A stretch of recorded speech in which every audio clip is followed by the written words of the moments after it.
so let's wait 2 more minutes and we can start. I have to wait to Joyce. She actually asked me this review, so she must be here, I think, right?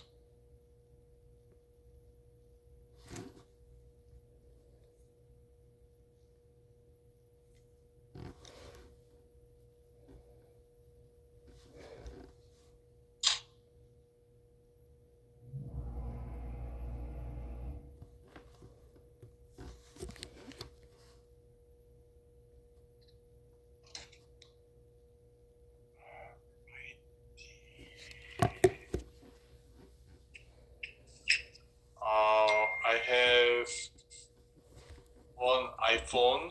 Who are you? iPhone. Yamuna.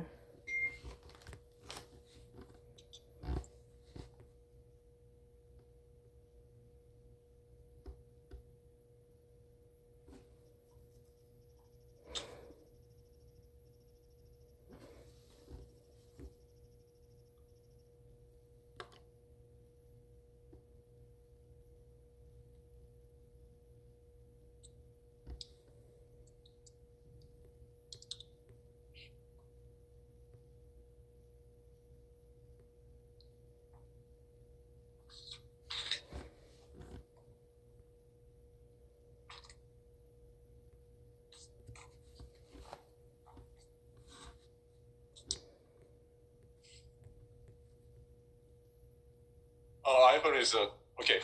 I got you. Okay. All right. Okay, there is a choice. I'm gonna start. Okay, so just in case. Recording in progress. So we are going to have a the written final. So I'm still grading your practicums, and the one thing I needed to say, there are 2 questions. There were 2 questions about the sample conditions in the practicum, and not many, but some of the students just writing down as like on hemolysis the sample or hemolysis the sample. That's not good enough because we needed to clarify, are you going to use the serum or plasma? Like if you say, heparinized plasma, that makes sense. And then actually some student writing down like heparinized serum doesn't make sense to me. How can you add the heparin to the serum, right? Hopefully that makes sense to you guys too. So for hemolysis, the samples means the on hemolysis, the sample means on hemolysis, serums, the plasma, both can be included, so it's not that clear. So you may not get the full credit for those answers. Okay, and so I'm still grading that one, so it's gonna be posted probably Monday-ish, or maybe I'm gonna wait until your the written finals be ready. So written final will be on Tuesday at I think it's 9 o'clock, so it's gonna be 9 to 10. Room might be changed. So I asked the room request for the bigger rooms, but I didn't get the confirmation yet. I think it's going to be the same rooms like we do before, and then if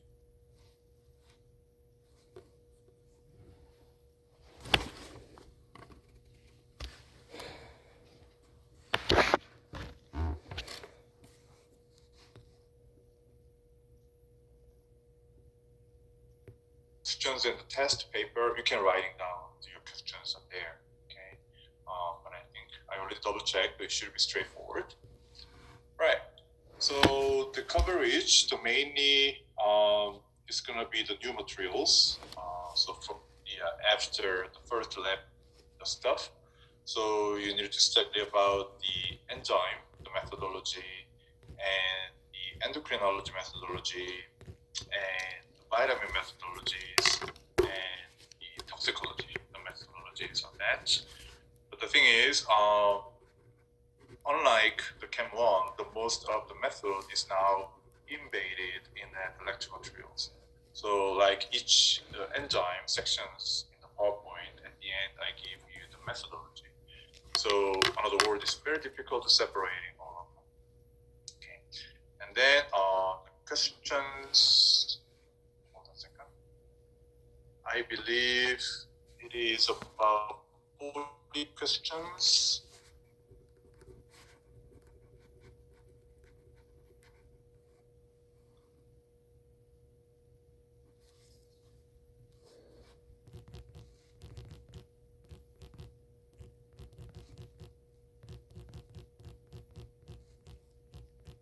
Yes, it is the 40 questions, and the most of them the multiple choice, and some questions kind of fill the blank or some calculations, but the most of them is multiple choice. Right, so let's go over the enzymes. So the enzyme essays, in my opinion, I mean, it doesn't matter, Chem 1 or Chem 2, even that the hematology or microbiology, immunologies, the most important thing in the laboratory environment is the something you need to know. What is the sample you can use or you cannot use? So whenever you study the techniques or method or the real performing the experiment in any kind of settings, you have to know what kind of samples you can accept and what kind of samples you cannot take it. That makes sense, right? So even if you do really well on the essays and you know the reaction principle, you know how you're gonna fix the problems at the end if something popped up, but if you don't know what kind of samples you're gonna use it, you're gonna waste a ton of time and money and effort, right? So you must know sample conditions. Okay, so that's the most important thing, especially the enzyme activity, because the enzymes require the cofactors, many enzymes require the cofactors, and there is a certain inhibitors. You have to know what kind of samples we can use it or we cannot use it. I don't know how can I emphasize that one. So that is a very important part. Okay. And then for the assay itself, the substrate is important, right? So again, like, amylase. What is the function of amylase?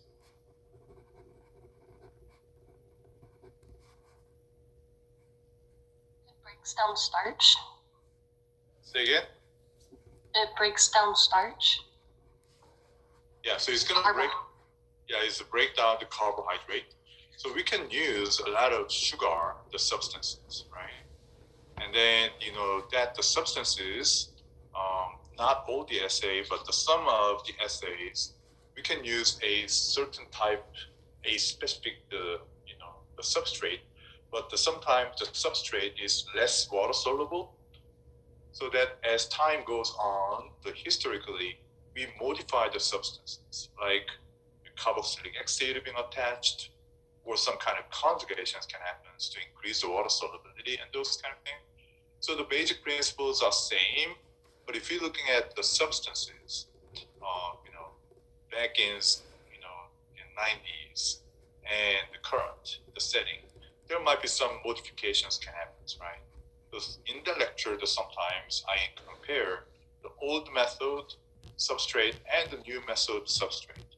You have to have ideas what happened from the old ones to the new one. Okay, so that is another important steps. The reason I emphasize that one is you may working in a pharmaceutical company or company that developing some assays. So if you know the history, how that the substrate has been changing, then it's going to help you to design the new set of experiments.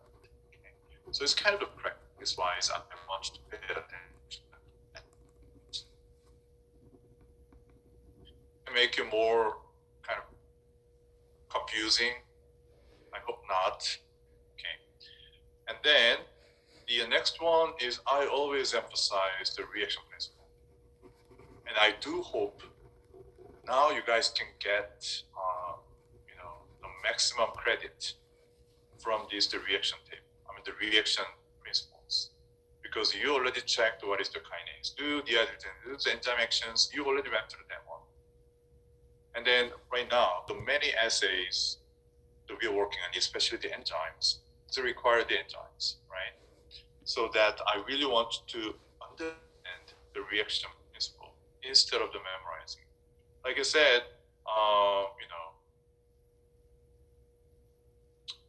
so I think it should be straightforward. You don't have to be very accurate. If that NADH become NAD plus, you can just write down the dehydrogenase. Then I'm going to give you the credit. Okay. So if you memorize the specific dehydrogenase, that's wonderful. But at least by looking at the principle, you should be able to say, okay, this is, the reaction is catalyzed by the dehydrogenase. Please do that. If you're not so sure what is the substrate that dehydrogenase can use, just write down the dehydrogenase. That should be good enough. And then if you have the dehydrogenase, the answer, as you can guess, probably one side of the reactions we have NAD plus or NADH. So if you have NAD plus, other side, it should be NADH. If we have NADH here, this side should be NAD plus, right? The hydrogens attached and detached because of the dehydrogenase. And then please do not memorize that kind of the reactions. If you memorize it, and then it might be possible I change the NADP plus to the NAD plus. So in the papers, you may have NAD plus, right? But I changed that to the NADP plus. And the other side should be NADPH, right?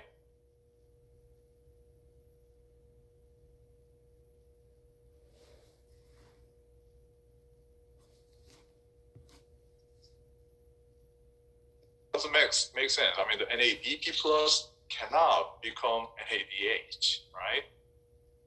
So under the conditions, I should say that, okay, you just memorize the reaction principle. And I cannot give you even partial credit for this in the final stage, okay? So please try to understand a reaction principle. And then the data interpretations is another important part in the laboratories. Again, please do not complain. I'm asking these patients. I heard some kind of student, well, why do I have to spend a lot of time in the data interpretation? Pathologist gonna do it in the real world. I don't have to do that. That's your opinions. I have totally different. I can fight with you for that.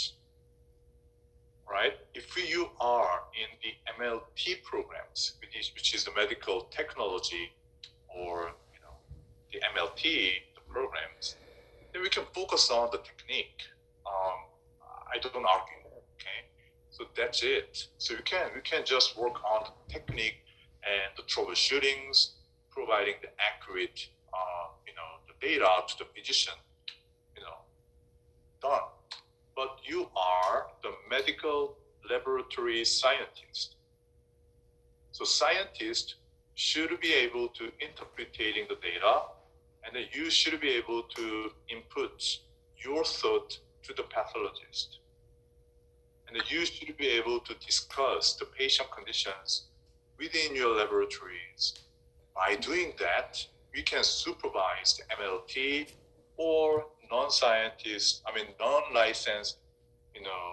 BS, the graduate, or the chemistry graduate. If you don't do or you're not able to do the interpreting the result, me and you are same. And then soon you will see that when you go out to the hospital laboratory, sometimes you're going to be trained by the MLT because many of the hospitals, just have the MLT. They don't have MLS. So you may working in the MLT. In terms of the technique, no problem at all. They experienced, right? So they can train you guys. But in the meaning, the last minute, the pathologist or the senior MLS is going to come to you and then the training more. Okay? So during the rotations, you can see that, okay, I'm going to be trained by the MLT. And then they're not going to talk about any data interpretations and so on and so forth. And if you're looking at the entry level of MLS and the senior MLT, they work the same. And what is the difference between these two different professions? You may get confused. But if you look at it very carefully, at the end, MLS is going to spend more time and do pay attention to, the others, the higher ranked part of that. Okay. So again, don't forget, you are the MLS programs. Okay. So you have to spend some time in the data interpretations. By saying that, if you have the increased the ALT, AST, what that means, if you have the increased alkaline phosphatase, what that means, right? And then amylase, lipase, is that related to the acute pancreatitis? Something like that. You should have the ideas. And then still, based on the answer I got in the practicum exams, I can appreciate that many of you guys still don't have clear the ideas, the levels of the ALT and AST, and the severity of the liver disease.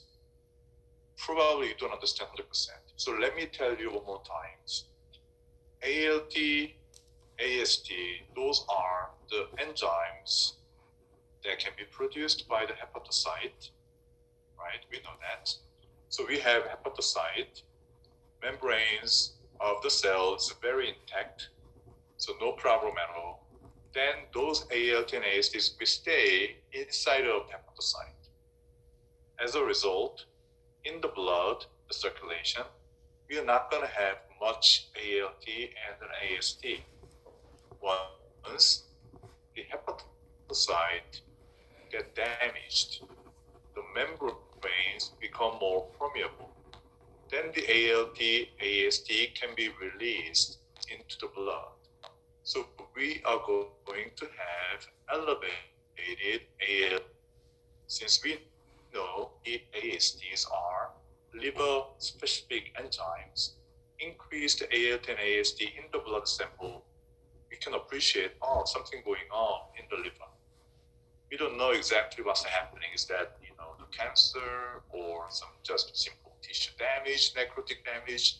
We don't know, but we can say something happening in the hepatocyte. But more seriously, the hepatocyte even getting worse, significantly damaged.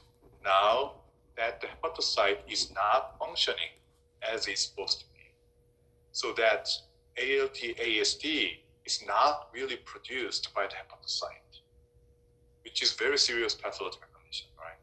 If the hepatocyte cannot make ALT and AST, even if that the cells are significantly damaged, blood levels of ALT, AST is not going to be elevated, right?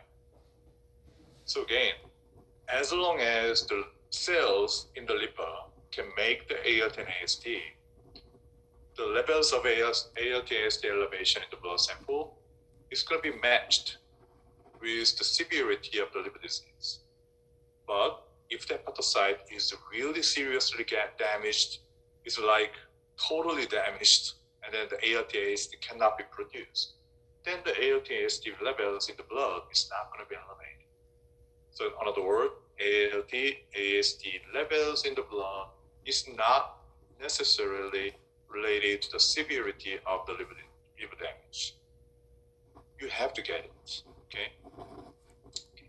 So again, the data interpretation. So again, reason I'm saying the enzyme differentiations, if you have alkaline phosphatase, for example. So if you have the blood alkaline phosphatase elevated, and then what kind of the pathological condition, which organs damage you can suspect alkaline phosphatase? Liver or the bone? Liver or the bone, right? So we have to differentiate it. The increased alkaline phosphatase, is that came from the bone? Is that came from the hepatocyte? I mean, the biliary obstruction from the liver. We have to differentiate it, right? So there's a certain enzymes that only came from, the biliary obstructions, right? So we can use the other enzymes to differentiate the source of alkaline phosphatase. And something like that is kind of important things you need to know, right? And then throughout the lecture, the method sections, including some part of the lecture, I introduce some general stuff, general characteristics of assays, like vitamin assays.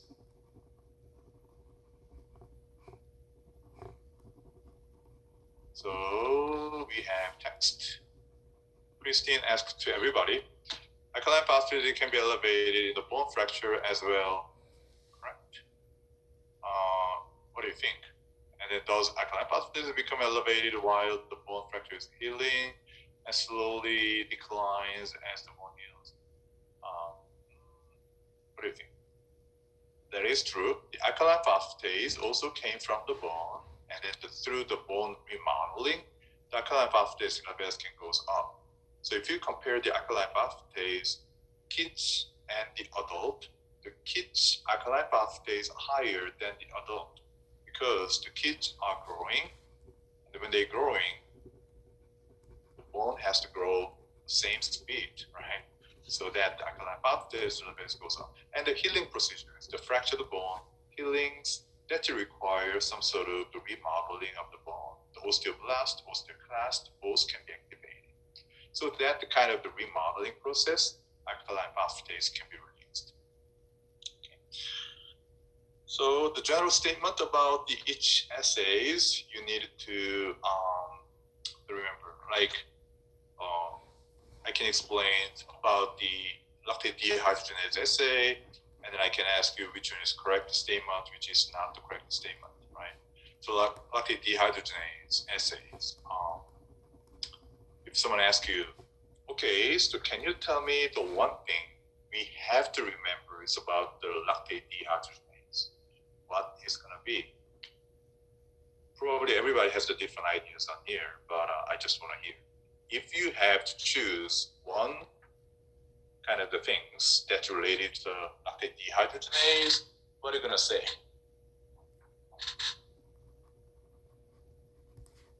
Something to hit your brain now, just shouting out. That there's I would lots of say isoenzymes. So again? That there's lots of isoenzyme, okay. And then anything else? I would say you can't use a hemolyzed sample because LDH1 is in a red blood cell and it'll falsely elevate your results. Okay, that's probably the Rabia's and Kina's going to same kind of ideas. The isoforms of lactate dehydrogenase. You can find out which part in the bodies get damaged. That is important. And then anything else? I think we have one thing that Texas. We cannot use EDTA as anticoagulant. Well,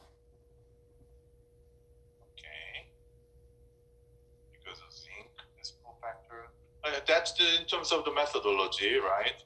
But I'm asking you about the kind of physiological or pathophysiologically, which one is going to be important in the long. Okay, Aaron said the pH determines the directions of the reaction. Yes, that is also important part, but this one is also related to some methodology, the reaction principle. But if you have increased lactate dehydrogenase, that's indicating your body is being, just suffering from the ischemic stress, right? So we don't know which part, but if you have the overall total lactate dehydrogenase activity is being changed, increased especially, that's related the cells the suffering from hypoxic stress or ischemic stress, right? So anyway, those kind of characteristics you have to know, right? Just examples. Maybe I can ask you about, the vitamin D essays. I'm going to tell you about the vitamin D, and you have to tell me which one is not correct. Something like that.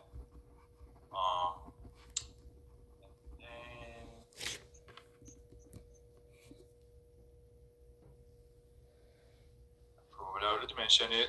Tissue specificity or the disease that's related to a specific enzyme elevations, you have to know. I mean, you're going to be in the medical laboratory scientist working in a hospital laboratory settings or reference laboratory setting. So probably, in my opinions, the diagnostic enzymology, that's about the 80% of what you're going to do in the chemistry area, right? So maybe it's too much. Let's down to the 60%.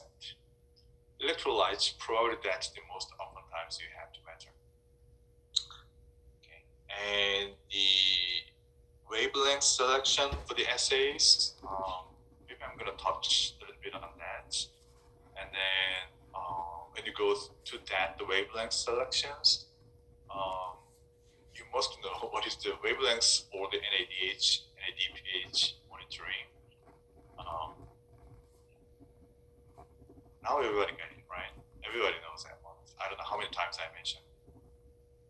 But in the meantime, I also know I'm not going to get 100% correct answers, which is bad.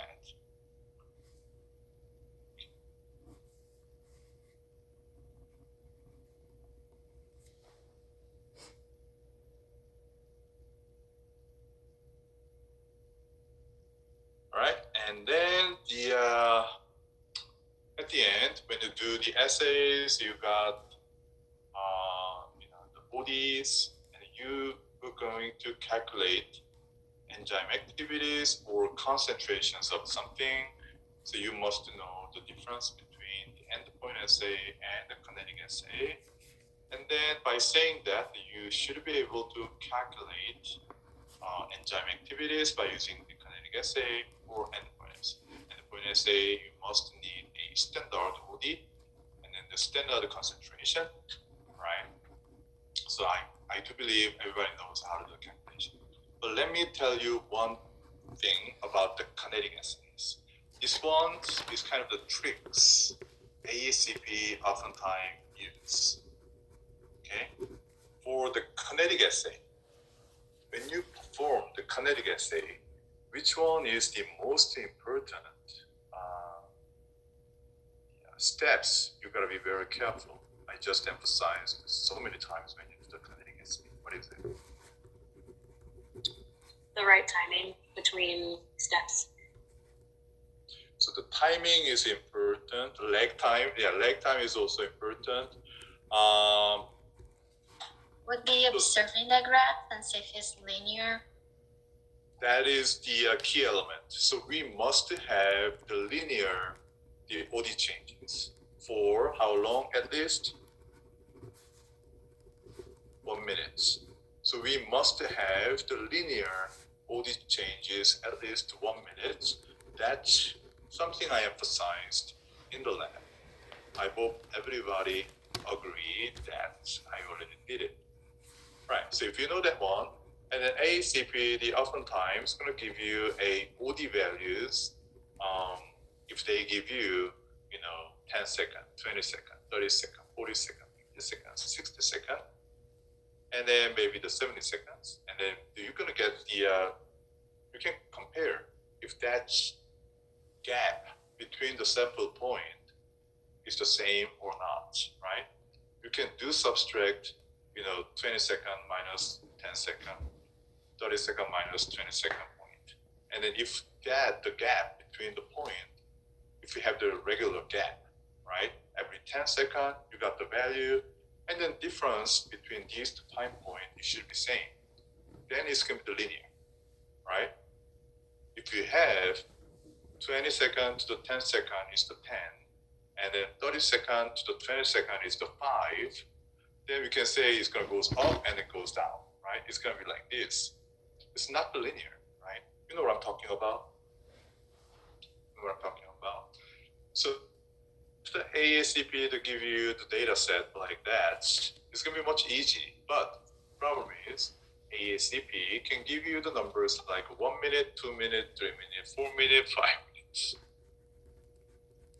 That can be a tricky. So if you measure the ODs the more than 1 minute, then basically we're gonna figure out, we needed to figure out, well, actually I wanted to ask you guys to turn on the camera, so I wanna see your face, but you don't have to turn on. But I really want to make sure this. If you have kind of the gap between the time point, 1 minute, 2 minutes, 2 minutes, 3 minutes, 3 minutes, 4 minutes, continue. You have to figure out what is the interval between time points. What is the differences between time points first. And then, if you have the values, kind of 2 minute reading, 3 minute readings, and then you can see all the average, all the same, the differences, then you can simply do the average. And then you can use those average values. But to do that, you have to find out which area is not linear. And you have to get rid of that non-linear zones out. Then only the linear part, the OD values, we can use it and then do the average. So if you got the numbers 1 minute something, 2 minutes something, 3 minutes something, most of the students just add up all the numbers and do the average, then do the calculations. And it cannot be correct because there is a certain part is not the linear comparing to the other zones. You know what I'm talking about? So if you have the multiple numbers, you can figure out which one is the linear, and then if you have the 1 minute, 2 minute, that point is not the linear, then numbers belong to that time frame you have to remove. You're not gonna counting it. That's usually its number, so you can just trashing it. Then we can just use the linear part of the numbers. Okay, so let's say we have A, B, C, D, 4 time point, right? A, B, the difference is the 10.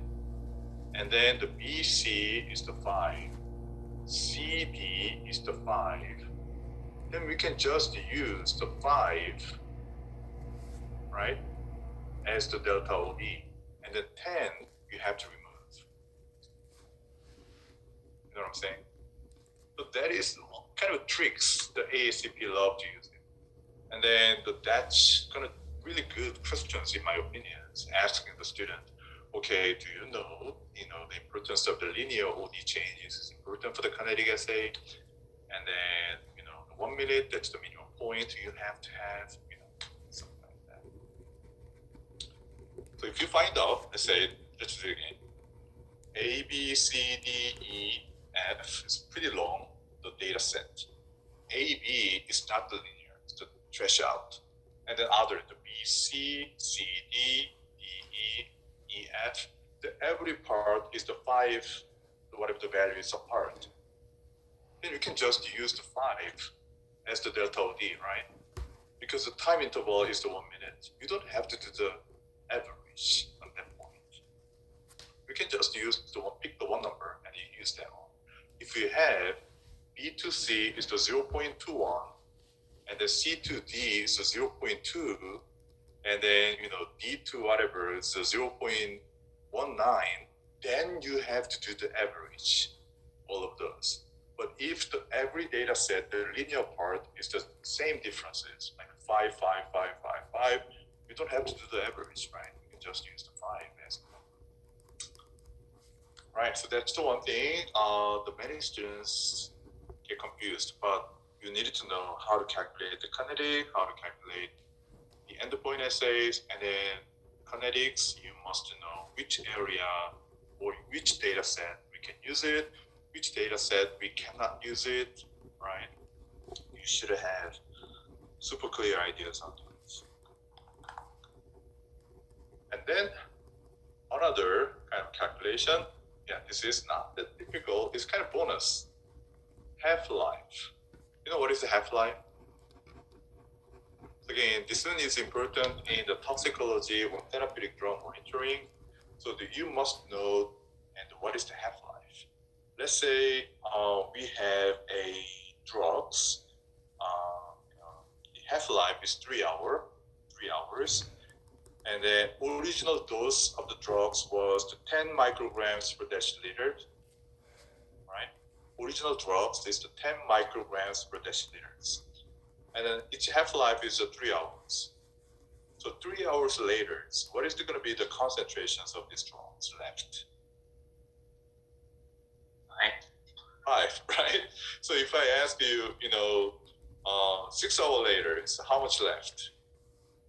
2.5, right? Because it's going to cut in a half every 3 hours. That's the half-life concept, right? So this is kind of bonus. Yeah, it's going to be on the exam. So, well, you know what? Even that questions,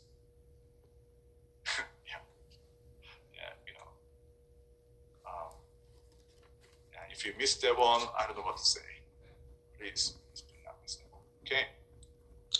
Right, and then I know I asked you already about the SPE, not the one time, probably the couple of times I already asked you SPE, because you turn it in the submit the SPE assignment. So and then also you went through that MTS modules. So I'm pretty sure you are really familiar with SPE. So I just put one more the questions about the SPE. Right, that is important, and that's another popular areas in the clinical chemistry W1.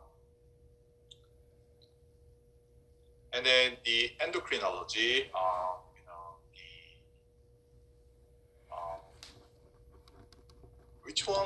which method is most widely used to figure out the hormone concentrations? Immunoassay, right? Immunoassays. The antibodies are widely being used, right? So in that, I really want to study a little bit about the endocrinology methodology, but especially the thyroid gland functions. T3, T4, thyroid index, you need to be familiar with that one. And then T3 uptake, the measuring the unbound TBG, the concentrations, and those kind of things you need to be familiar. The thyroid gland function assay is really important, so you should be familiar with that. And then moving on to the vitamins, again, you must know what is the competitive protein binding assay. Probably we need to go back to vitamin D sections in the Chem 1. So we use the endogenous protein bounder, and also we can use the receptor that came from another species like a chicken, or we can use the antibodies, right? So what is that, the competitive protein binding assay? And then even in that lectures, in the vitamin B12, the folate, we discussed similar the concept like a competitive protein binding assay. So in that, the vitamin B12 and the folate assays, if you decided to use that the kind of assay on the receptors or antibodies, what do we need to do? The first, we have to destroy the endogenous proteins, right? Heating up, or we can use the chemical. We have to remove the endogenous protein binder. Then we can use the receptors or antibodies to figure out the B12 and folate. So something like that. You need to check those kind of methodology. And then this one probably is also studied in hematology, the Chilling's test, right? Intrusive factor involvement in the vitamin B12 deficiency. You should be familiar with that. And then PT, APTT is important in the vitamin assay. PT, APTT, you know what that is, right? So which vitamins PT, APTT is important? Vitamin K. Vitamin K, right? So you need to be familiar with that one. And then there's a certain vitamins, especially the water-soluble vitamins. It can be easily metabolized, so we can metabolites released into the urines. So you should be familiar with the metabolites that's related to this vitamin. that's the most of them. I'm gonna ask you in the new material the stuff, and then reaction table, because I know you're working on the reaction table, and I want to give you some point that's related to the reaction tables. 1, 4, 5, 6, 7, 8. There are 8 questions that came from the reaction table. So I want you to check the Chem 1 by looking at the reaction table, but don't be panicked. I'm going to ask you really basic stuff, okay? Like normal range. I didn't ask you to memorize all the normal values, right? But I asked you to remember certain electrolyte normal value, didn't I? What is it? Which one? Sodium. Sodium, Potassium, bicarbonate, and chloride. sodium, potassium, bicarbonate, chloride, calcium, magnesium, phosphate, irons. I'm just kidding, right? So the 4, you must know at least those 4, right? Chloe, you don't have to worry about it. I'm not going to ask you the calciums, okay? So sodium, potassiums, bicarbs, chloride, you needed to know at least those 4. Okay. And then the reaction tables, there is some sections asking you if this assay is influenced by the hemolysis or not. That's another important part. So the influence of hemolysis on each test. So probably in the right side of the table, there's a hemolysis and a small video of the box that's indicating yes or no. So you can say like potassium. It's influenced by the hemolysis, right? Yes, right? Something like that. So we needed to have some idea of which one is influenced by the hemolysis. And then the pretty much same. In that reaction table, the one small box is indicating what kind of method we can use it. For example, the magnesiums, we can use the titration, the calgamate, methylsinyl blue, right? And those kind of things, right? So kind of just to remember the names for not all of them, something we cover in the class, okay? In the reaction tables. You should be familiar with that one. And then even today's lectures, I emphasized, we do use only spectrophotometry, but measuring some biomarkers, spectrophotometry is not the only method, right? So you should be familiar with some other method also.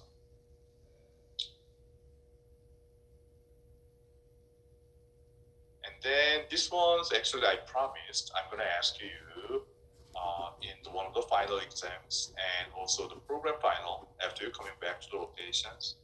Right? I promised you at the Chem 1 at the beginning, I'm going to ask you this one. So I try to keep my word in here. Which ones we can use more often and using the atomic absorption spectrophotometry? Calcium. Yeah. And calcium. Yeah, something else. Okay. Not the sodium potassiums. Sodium potassium can be measured by using the atomic absorptions spectrophotometry, but the ion selective electrode is much more popular, easy, and pretty nice matched with the atomic absorption spectrophotometry, right? So no sodium calciums. And then, so what kind of method we can use it for each? So the reaction table either, there's more than 8 because of the normal age, which means the normal age, 1 for each is 1 question. So you already know 4, right? So again, for the reaction table, I want you to pay attention to the normal range for those 4 electrolytes and hemolysis involvement, and then the kind of method for each, the analytes. That's pretty much about it. And I'm gonna give you the enzyme activity assays, the calculation in the lab, I told you do not remember OD times a certain number, which is provided by the point scientific. I don't ask you to memorize that one, but I ask you to understand how the formula is being generated. And then if you understand that the formula, how it's generated, you may understand why that the OD times a certain number can be used in the point scientific. So in the test, I'm going to provide you all the information you need. You can plug it into the formula, right? So there's a certain kind of constant, the value. I may change a little bit. So if you remember to memorize that number provided by the point scientific, it's not going to work. So you have to understand the formula, and you should be able to calculate the enzyme activity. Okay, and that's pretty much about it. So you're gonna have so far the 40 questions, and you will have about 1 hour. I think that's plenty. Okay. And then the most of the questions in here is either level 1 or level 2. There's a couple of questions, it might go on to the level 3, but I think I already asked you in the practicums. Oh, by the way, you guys did a relatively good job in the data profiles. I'm kind of happy so far.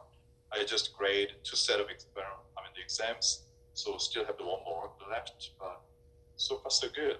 So I'm kind of happy so you guys know how to analyze those the reaction principles. Okay. All right, so that's it. Any other questions?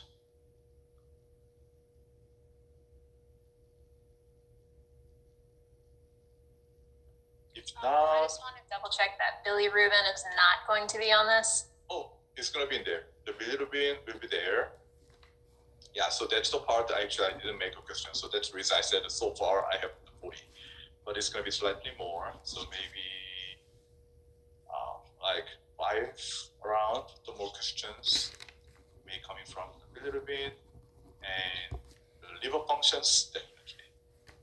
Yeah, so that's the yeah. Thank you very much, Mary. I totally forgot about that one. I should have mentioned that. Yeah, liver function and the bilirubin, that's another important part. All right. Okay, then if you don't have any questions, I'm gonna let you guys go. See, I'm not gonna see you on Tuesday, but I'll see you later. Bye. Recording.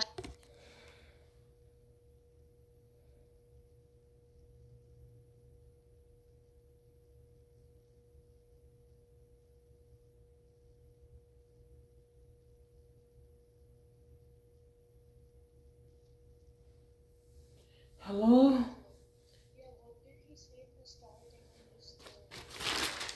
He said it's gonna be 40 questions. It's gonna. Yeah, I'm telling you. He said it's gonna be 40 questions covering enzyme, endocrine, vitamins, toxicology. And then he said to know the samples you can use, which ones you can use and can't use, like plasma, serum, whatever. All of them. Enzyme, endocrine, vitamins, toxicology, everything after exam 1.